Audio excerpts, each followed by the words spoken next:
Good morning, everyone. May 17th, 2020, day number 35, ending 5 weeks of furloughed. And today, get out while you can.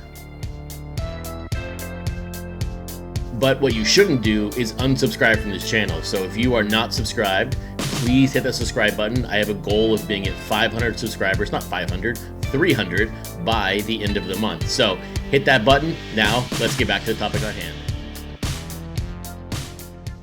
Hopefully you had a really good Saturday and you're able to get outside or go to maybe a store that maybe you haven't been able to visit in a few months. But hopefully you had a fantastic Saturday and you're gonna have a fantastic Sunday after this video. I know for me personally, Sundays this time of year were mainly spent at T-Mobile Park. So I still call it Safeco.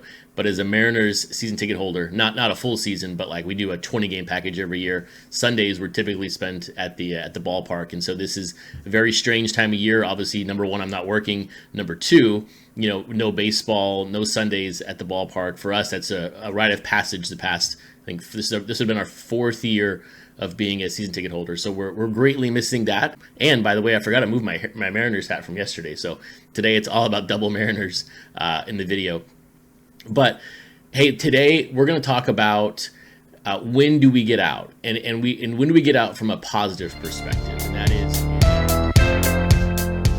So this video, as I said a second ago, is all about in the positive perspective. This is not get out while you can of a bad situation. This is all about positive, and when do we take that flip? When do we take that money, and when do we run with it? There are times that we can get caught hoping the card's going to go up even more, or sealed wax is going to go up even more, or someone's going to hit our buy it now. But we've got to be realistic with our expectations, and we have to keep our inventory churning. If we're going to have an eBay store, if we're going to have eBay listings of a good amount, eBay wants to see that inventory moving.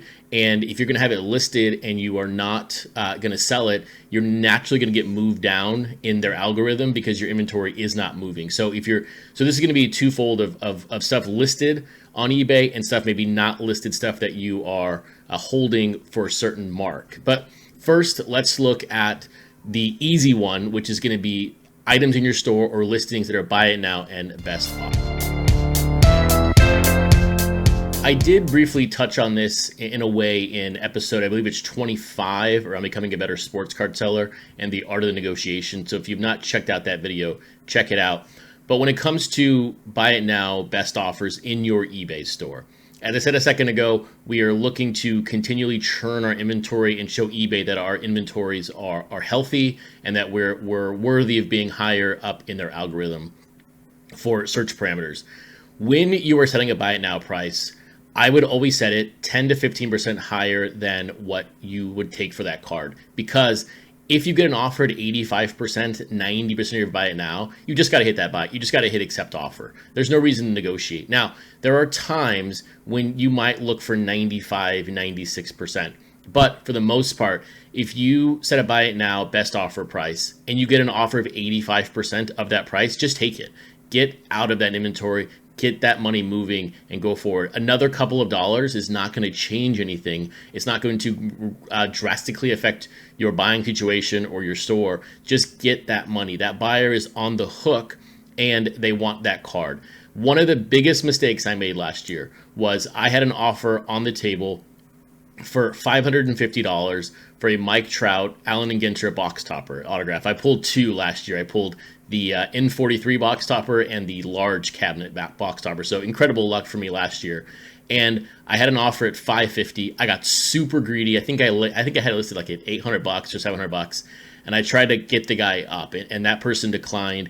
I ended up selling it for I think $425, $450. I know I lost at least $100 on this offer. So when you set your buy it now best offer prices, if you have an offer price of 85 to 90%, just take it. Take that money and run with it. Do not get greedy. If you get greedy, you're going to lose money on the back end. So now let's look at PC items or just items in general that you're looking to flip.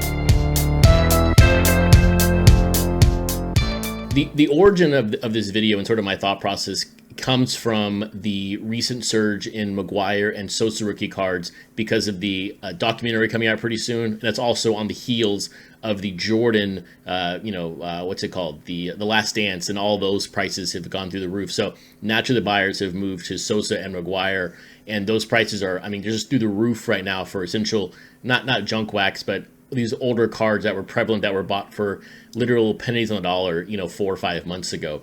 And so there's this big debate right now is do you buy, do you sell, what do you do? And so when it comes to PC items, if you have a card or cards in your collection and you can sell them right now for 5x what you paid for them, why are you not selling them? We can argue the fact that on the PC side, nobody is going to value these cards more than you on a sort of internal level. But if someone externally is going to offer you 15, 20 bucks for a card that you paid $3, $4 for, why are you not selling? Because if you are really into this card and you really know this market, you know that on the back end, this card's going to drop down again. So if you can sell a PC card for 5x and turn that money then into another 100 cards in 6 months, I don't know why you would not do that. You can stay on your high horse and say you should not buy at this price or you should not do this.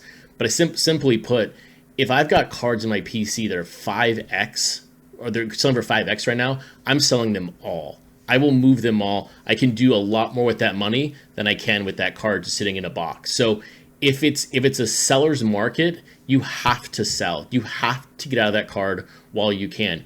I would love to turn 50 Nick Neiderts into 1,000 Nick Neiderts if he ever got really big. But right now I'm stuck with 50 Nick Neiderts that aren't really worth much, but you never know. But if those jump up in price, I'm going to sell them all and I'll buy them on the downswing again. But do not get caught up in a game of being righteous. Just sell these cards to make your money.